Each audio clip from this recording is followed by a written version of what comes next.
ازيكم يا حبايب قلبي؟ اخباركم ايه؟ يا رب تكونوا بخير وبصحة وسعادة. النهاردة بقى يا حبايبي انا بعمل كبسة بس بالرز المصري. شايفين بالرز ده؟ معايا بالكوباية دي كوبايتين عشان ما بحبش الاكل يترمي. زي ما انتوا شايفين شوحت الفرخة بقى وحطيتها دلوقتي هي بتستوي، وحطيت فلفل وبصل وطماطم وورق لوري وحبهان وشوية كركم وملح وفلفل اسود. دي التوابل اللي انا حطيتها. تمام.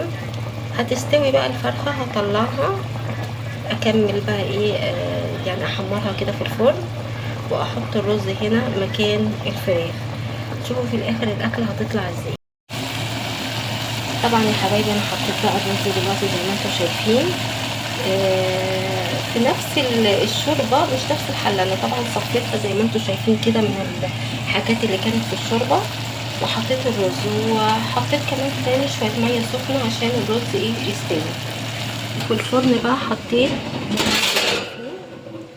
اهو فرخه اللي انا عاملاها هشوحها في الفرن.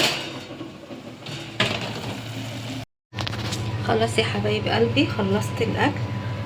طبعا انا كنت عامله حاجه بسيطه، نص فرخه، وعملت الرز بالشكل اللي انتوا شايفينه ده. ايه رايكم؟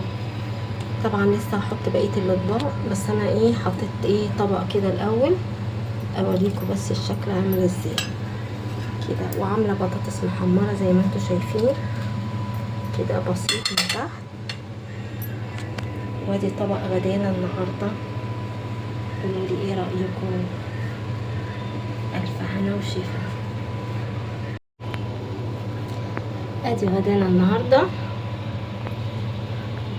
حطيت بقيه الاطباق زي ما انتم شايفين. الف هنا وشفا.